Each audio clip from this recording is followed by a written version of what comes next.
उत्तर प्रदेश की ब्यूरोक्रेसी में फिर एक हलचल हुई है।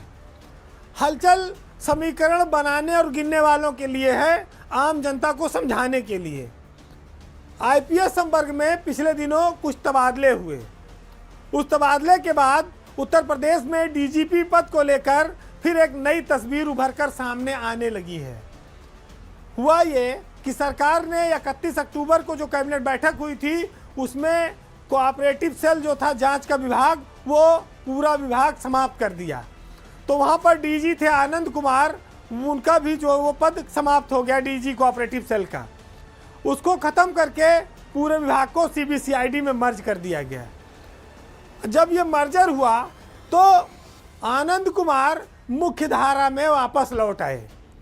1988 बैच के आईपीएस अफसर आनंद कुमार अब डीजी सीबीसीआईडी बन गए, क्योंकि डीजी कोऑपरेटिव सेल उसमें मर्ज हो गया और डीजी सीबीसीआईडी जो थे वो वर्तमान डीजीपी के पास चार्ज था, विजय कुमार के पास, उनसे हटा दिया गया। यानी कि आनंद कुमार के प्रति जो नाराजगी थी सरकार की वो खत्म हो गई, कम हो गई और आनंद कुमार अब मुख्य धारा में लौट आए हैं। यानी कि आनंद कुमार एक समय में उत्तर प्रदेश में डीजीपी पद के दावेदार थे, लेकिन नाराजगी रही, कुछ डीजी जेल के पद पर थे, वहाँ पर कुछ ऐसा मामला आया कि उनको हटाकर कोऑपरेटिव सेल भेज दिया गया। उसे महत्वहीन पद माना जाता है कि सरकार जिससे नाराज होती है वहाँ उनको रख देती है।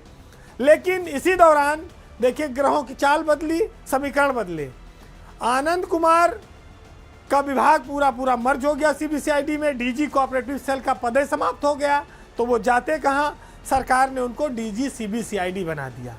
डीजी सीबीसीआईडी थे विजय कुमार, उनको वहाँ से डीजी विजिलेंस का नया चार्ज दे दिया गया और वो कार्यवाहक डीजीपी भी बने रहेंगे। अब आनंद कुमार की बात इसलिए बार बार कर रहा हूँ कि जनवरी में डीजीपी विजय कुमार रिटायर हो रहे हैं और उसके बाद आनंद कुमार की जो नौकरी है वो अप्रैल 2024 तक है। तो 3 महीना उनके पास रहेगा और वो सीनियर मोस्ट हैं, वो उसी 88 बैच से हैं जिससे डीजीपी विजय कुमार हैं। तो उनके रिटायरमेंट के बाद आनंद कुमार कार्यवाहक डीजीपी बन सकते हैं। ये एक इम्पॉर्टेंट बात इसलिए कही जा रही है और उनके मुख्य धारा में लौटने को आप इसी नज़रिए से देखिए। योगी सरकार में उनकी उपयोगिता को फिर से समझा गया है।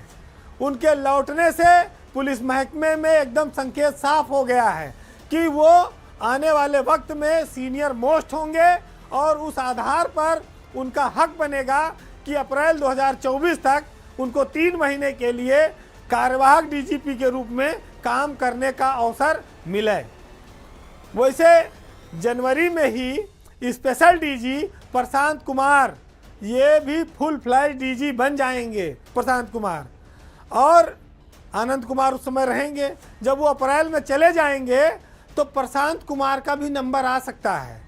सरकार में, शासन में इस बात को लेकर चर्चा है कि आनंद कुमार के रिटायरमेंट के बाद अप्रैल में मुख्यमंत्री योगी आदित्यनाथ की जो पसंद है वो पहली पसंद ही प्रशांत कुमार हैं। बस एक बाधा है उसमें खाली कि प्रशांत कुमार 1990 बैच के आईपीएस अफसर हैं, जबकि उनसे पहले 89 बैच में 4 आईपीएस अफसर सीनियर हैं। हालांकि उसमें अधिकतर केंद्र में तैनात हैं 89 बैच में। खाली एक आशीष गुप्ता हैं जो इस समय मौजूद है उत्तर प्रदेश में, लेकिन आशीष गुप्ता का कोई नंबर लगने वाला नहीं है। जैसे आनंद कुमार से सरकार नाराज थी वैसे आशीष गुप्ता से ज़्यादा नाराज है। वो 6 महीने वेटिंग में हैं, तो उनको कोई चांस मिलेगा इसकी संभावना एकदम नगण्य है। प्रशांत कुमार की नौकरी मई 2025 तक है। उनके पास 1 साल से ज़्यादा का कार्यकाल अभी बचा हुआ है। तो ये संभावनाएं हैं जो उत्तर प्रदेश पुलिस में आईपीएस अफसरों के संवर्ग में चर्चा का विषय हैं और ये कड़ियों को जोड़ती हैं कि इस तरह से आगे उत्तर प्रदेश पुलिस में मुखिया के रूप में आपको तमाम बदलाव देखने को मिलेंगे। तो बहरहाल जो भी आएगा उसको शुभकामनाएं हैं और आनंद कुमार मुख्यधारा में लौटे, अच्छे अफसर हैं, उनका व्यवहार, उनकी कार्यकुशलता हमेशा से अच्छी रही, श्रेष्ठ रही है। तो निश्चित ही आने वाले वक्त उनका अच्छा होगा।